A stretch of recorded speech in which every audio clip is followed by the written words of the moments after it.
Five. It's February 11th and Senate Judiciary. Excuse me, we're sorry, thanks. It is February 11th, Senate Judiciary. We are getting an introduction and walkthrough for S team. We have Michelle Childs from Ledge Council here to walk us through.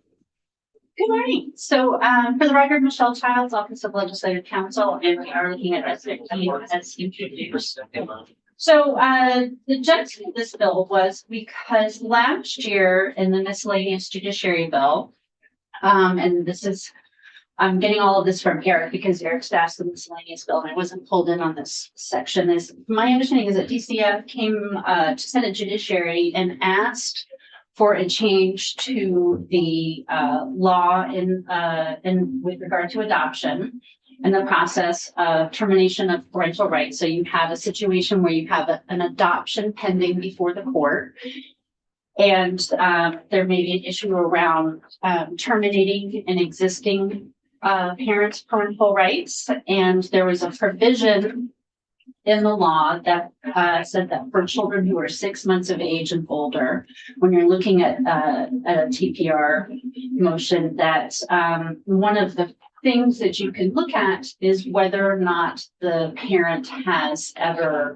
provided any type of financial support for the child who is the subject of the petition.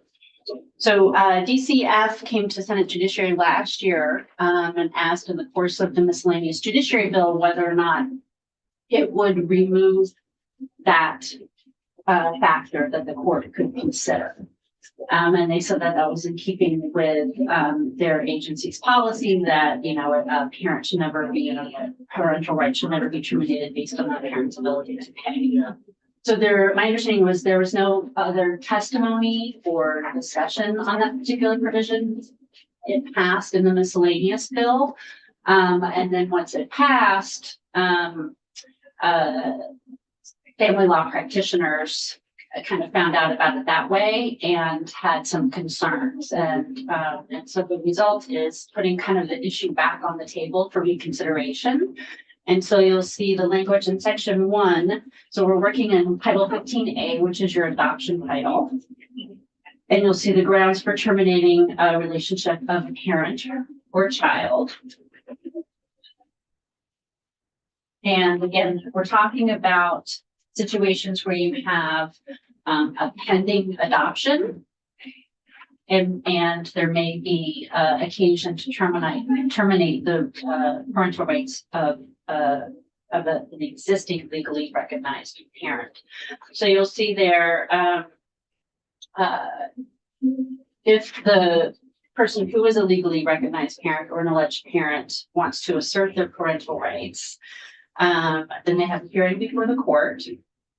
And you'll see on page 2 in subdivision 2, as I mentioned, in the case of a minor who's over 6 months of age at the time the petition is filed, and it's adding back in that language on lines 9 through 11, which if you look at your books now, you'll just see it repealed. So it's adding back in that language that existed prior to the passage of last year's miscellaneous bill.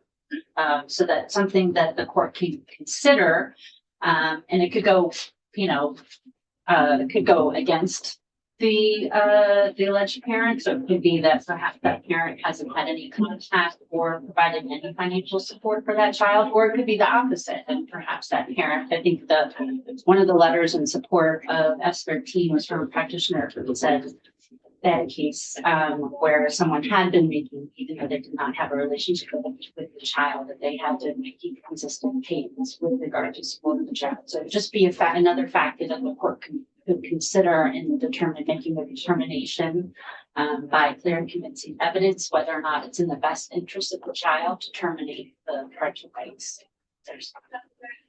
And this is the exact language that was taken out. Yeah. Committee, any questions or initial thoughts? And I guess I'll wait to hear from people. It seems strange to me that we would undo something we just did. Yeah, I think that perhaps we likely did not take enough testimony on this when it came through in the miscellaneous judiciary bill, because I can see some of the points that are being raised by the family law practitioners, but I mean, if there's a trend in which this is becoming more commonplace, then I mean, that would be good to know as well, but I mean, it's a factor that can, as was just described, it's a factor that can weigh in either direction, so I think it could be worthy of a discussion to make sure we didn't leave any stones unturned last year when we made this change. And I think you have, I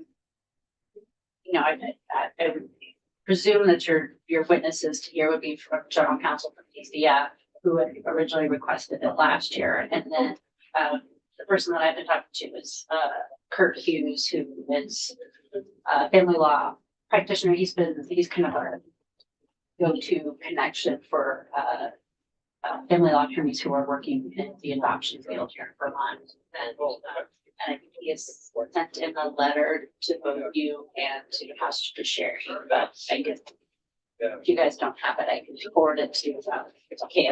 Yeah, I think we can get some additional testimony from the folks you just described, and if we can find any directly impacted people, try to hear from them as well.